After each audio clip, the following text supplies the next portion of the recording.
रखूंगी और मैं सरपंच के पूरा ध्यान देंगे। जो भी गरीब भाई के लिए कोई हित का कार्य होगा हम सब मिलजुल कर उसे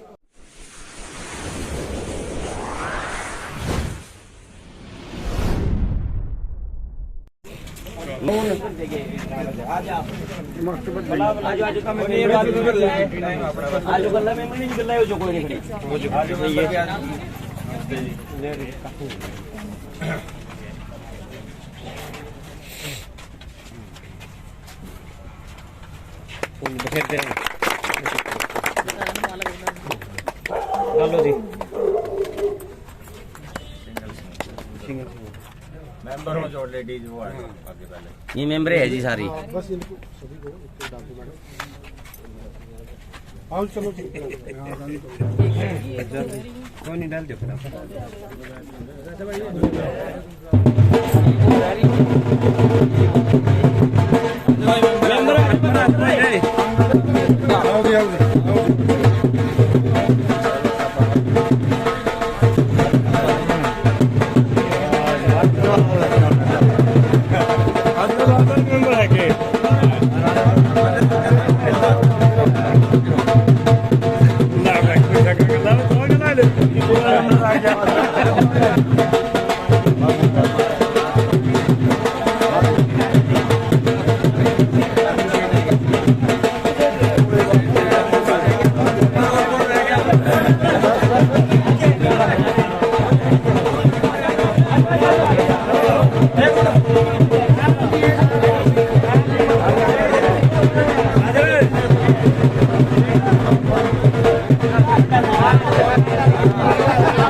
मेंबर अंदर जाए जी।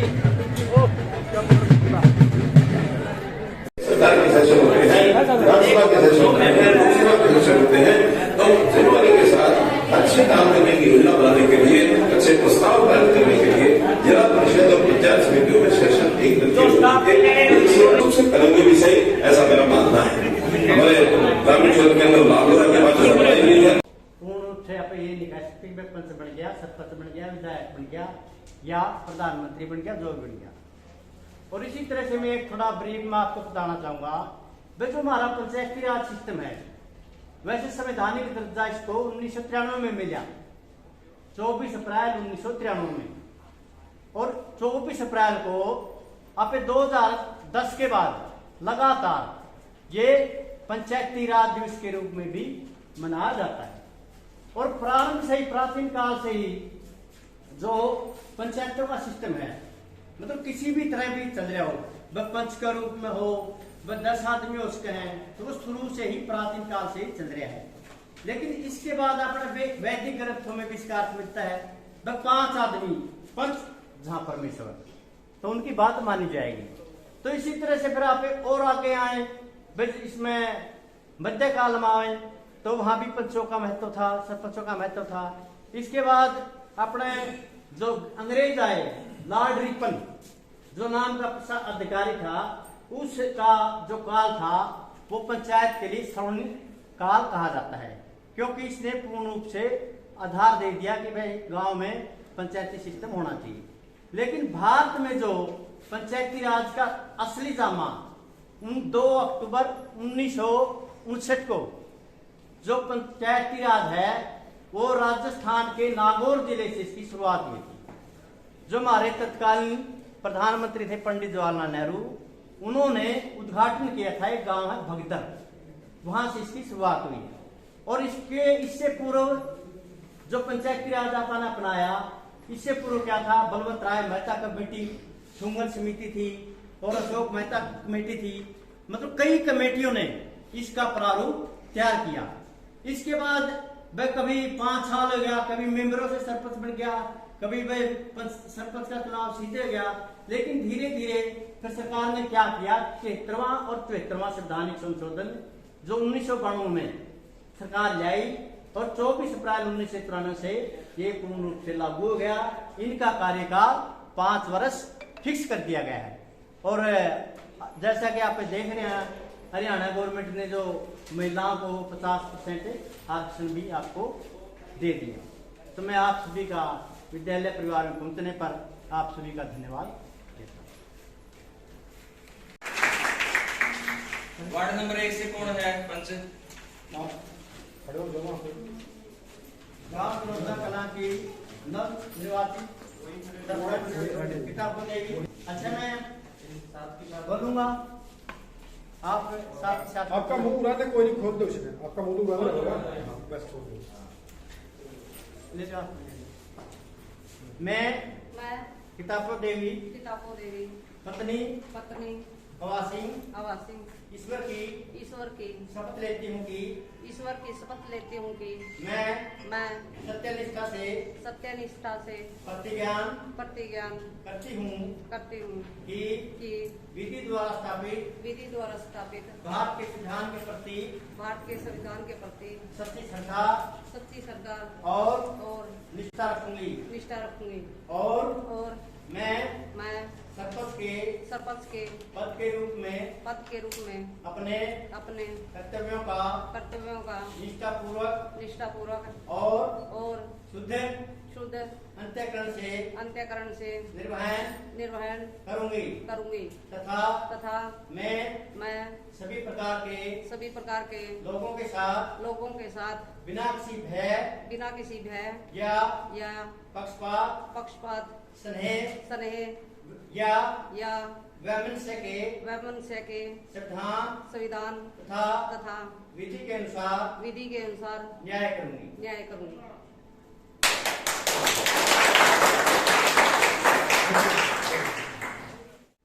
मैं अपना नाम बोलो।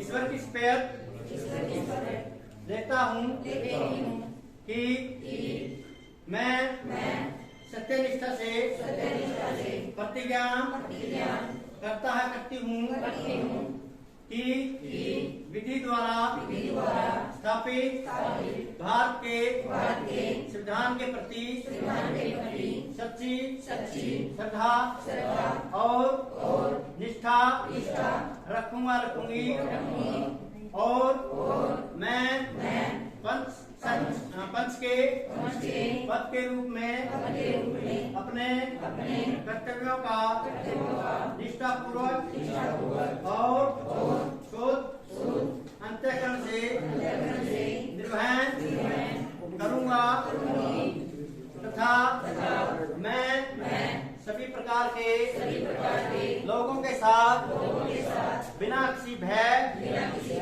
या पक्षपात स्नेह या वैमनस्य के संविधान तथा विधि के अनुसार न्याय करूंगी।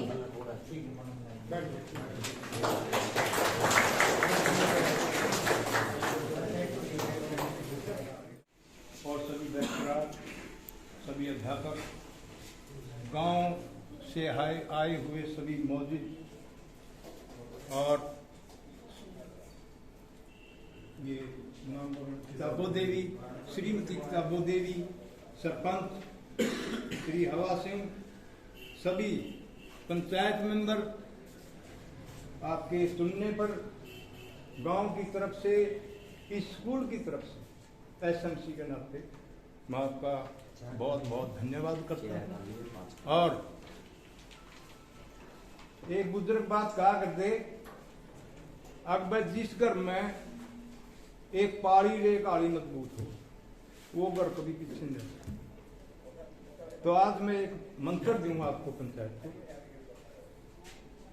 कि पंचायत भी जिस गांव की मजबूत होगी, वो गांव हर लिहाज से विकास करेगा, चहुमुखी विकास करेगा। हम आपसे इस पंचायत से ढेरों सारी आशाएं रखते हैं और मैं उस परमात्मा से प्रार्थना करता हूं कि आप उसके ऊपर खरे उतरेंगे। धन्यवाद। आज के प्रिंसिपल साहब श्री राजनीत जी,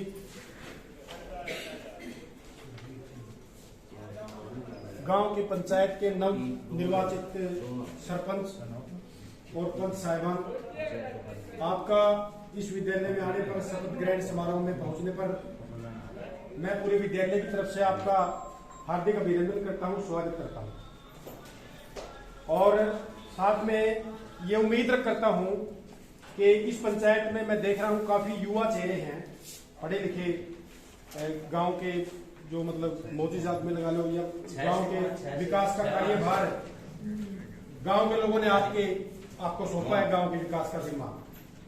तो सबसे पहले यहाँ पहुंचने पर जो विद्यालय की एक दो गतिविधि चल रही है या एक दो कार्य पेंडिंग है, मैं उससे आपका परिचय कराऊंगा। तो एक तो हमारे विद्यालय में बड़े गर्व की बात है कि 655 बच्चे हैं जो पूरे नरवाना ब्लॉक में नंबर 1 पे है आपका विद्यालय एनरोलमेंट के हिसाब से। डीसी साहब ने इस विद्यालय को इनाम भी दिया था कि आपने इतने बच्चों को दाखिल किया है, इतनी मेहनत की है और जो रिजल्ट है इस विद्यालय का वो भी बड़ा ही सराहनीय है और पूरे ब्लॉक में 2nd नंबर पे ये जो स्कूल है वो रिजल्ट के हिसाब से और डिसिप्लिन के हिसाब से चल रहा है। लेकिन एक दो कमियां हैं किसी चीज की, मतलब सरकारी संस्था है, ये सारी सुविधाएं स्कूल में नहीं होती, कुछ एक दो सुविधाओं की कमी है जो हम स्टाफ के सदस्य जो है ना हमारी जो पंचायत है उससे उम्मीद लगा के बैठे हैं कि जो पंचायत बनेगी तो सबसे पहला कार्य जो है ना विद्यालय का इस पंचायत से शुभारंभ करवाएंगे। तो अभी शपथ ग्रहण के तुरंत बाद जो हमारी पंचायत के सदस्य हैं, मैं एक दो कार्य जो पेंडिंग पड़े हैं जो जिसमें आपके सहयोग की जरूरत है, वो स्टाफ की तरफ से मेरा निवेदन है आपसे कि आप उसको पूरा करवाएं। धन्यवाद। मेरा सादर नमस्कार। आप सभी को हार्दिक शुभकामनाएं और आज आपका विधिवत रूप से शपथ ग्रहण समारोह लगभग संपन्न होने वाला है। जैसा कि अभी अपने सर ने बताया कि विद्यालय के बारे में मैं सिर्फ पंचायत से एक बात कहना चाहता हूं, वो मेरे ये ध्यान में थी कि जैसे नई पंचायत जब गठन हो जाएगा हम गांव में जाएं और वहां अपनी बातें रखें। लेकिन आज एक सरकार ने भी और आपने भी हमें एक अच्छा मौका दिया है कि हम अपनी बात यहां भी रख सकते हैं। मैं आपको एक विश्वास दिलाता हूं, हम आपके वादा करते हैं पूरा स्टाफ यहाँ से कि आपका जो विद्यालय है यहाँ पर हमने जो थोड़ी बहुत छोटी कमियां देखी है, नया स्टाफ लगभग हमारे पास 20 के करीब आया है और इस विद्यालय में अब किसी भी अध्यापक या किसी भी विषय का कोई भी पद खाली नहीं है। तो मैं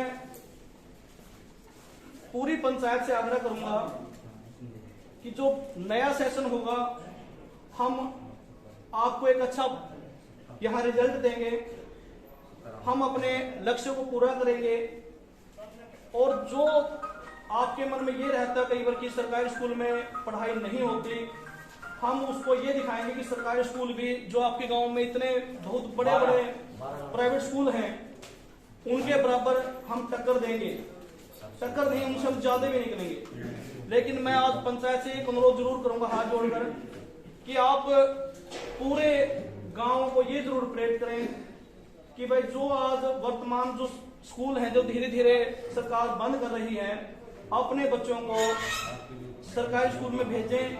आप हमारा सहयोग करें, आप अगर हमारा सहयोग करेंगे तो हम हर क्षेत्र में उसका रिजल्ट देंगे आपको। सिर्फ हमें आपका सहयोग चाहिए। तो मैं आपसे आशा रख सकता हूं कि आप मेरी इस बात को जरूर सम्मान देंगे और अगर हमारी कुछ कमियां हो, स्कूल में कुछ रह जाती छोटी मोटी कमियां, तो वो कमियां आप पूरे गांव में ना बताकर वो विद्यालय के प्रधानाचार्य, किसी स्टाफ सदस्य आपके गांव से भी यहाँ जो टीचर आते हैं उनको बता सकते हैं कि आपके स्कूल में ये कमियां हैं, ये सुधार चाहिए हमें। क्योंकि विद्यालय को हमें अपनी कमियों का पता नहीं है, गांव को पता होता है कि स्कूल में क्या कमी है, किस तरह से पढ़ाई करवाएंगे, किस तरह से स्कूल चलेगा। तो जो नई पंचायत बनी है वो हमें ये बताए कि यहाँ ये कमियां हैं, कि आपके इस विद्यालय में ये दिक्कत है और आप इसका सुधार करें। हम आपको आश्वासन नहीं, पूरे वादा करते हैं कि जो स्कूल का जिस तरह से भी आप कहोगे, हम स्कूल का अच्छा रिजल्ट, अच्छे परिणाम, और इस स्कूल को ब्लॉक का नंबर 1 स्कूल हमने पूरा ये ठाना था। जिस दिन हमने यहाँ पर ज्वाइन किया था कि स्कूल में जो भी हमें कमियां दिख रही है, हम धीरे धीरे हम उन पर काबू पा लेंगे और हम इस स्कूल को आपके गांव का एक नंबर 1 स्कूल बनाएंगे। जो आज प्राइवेट स्कूल इनके बराबर, जो आप कह रहे हैं यहाँ प्राइवेट स्कूल बहुत ज्यादा है, वहां पर ऐसा होता है, तो यहाँ भी ऐसा होगा जी। पढ़ाई में हम आपको कोई किसी प्रकार की कोई कमी नहीं रहने देंगे। सिर्फ मैं यही चाहता हूँ कि आप हमारा सहयोग करें। कोई कमी हो तो आप हमें बताएं, ना कि जैसे कुछ लोग कहते हैं वहां कमी है जी, 2 आदमी कहे 2 से 4, 4 से 10, इस तरह से बनते बनते एक वो जो नकारात्मक सोच फैलती स्कूल के बारे में, वो मत फैले। मैं पूरी पंचायत का अभिनंदन करता हूं और मैं ईश्वर से दुआ करता हूं कि ये जो पंचायत है गांव में भाईचारा बनाए रखे और पूरे गांव को इकट्ठा करके रखे। गांव के जो विकास कार्य पेंडिंग है उनको पूरा करें और जो और विकास होने हैं उनके ऊपर जोर दें। शिक्षा है, स्वास्थ्य है, सफाई है। गांव में बहुत छोटी छोटी कमियां होती तो वो छोटी हैं, लेकिन उनके रिजल्ट काफी भयानक होते हैं। तो ये जो छोटी छोटी कमियां रहती हैं, मैं पंचायत को आज ये कहता हूं कि इस गांव में, आपके गांव में, जो यहाँ पर मेरे ख्याल से नरवाना ब्लॉक का सबसे बड़ा गांव माना जाता है और ये भी धार्मिक आस्था का केंद्र भी है ये 17 से। तो इस गांव, इस पंचायत से मैं अनुरोध करूंगा कि जो भी कमियां हों आप भाईचारे से इसको दूर करें, सब मिलजुल कर काम करें। धन्यवाद। सभी ग्रामवासियों को मेरी हाथ जोड़ के राम राम। जिस तरह से आपने मुझे इस योग्य बनाया, वोट देकर आपका एक कीमती और मुझे विजय किया, उसके हिसाब से मैं आपके वचनों पर खरी उतरूंगी। जो भी गांव की समस्या होगी हम मिलजुल के सभी समस्याओं को दूर करेंगे।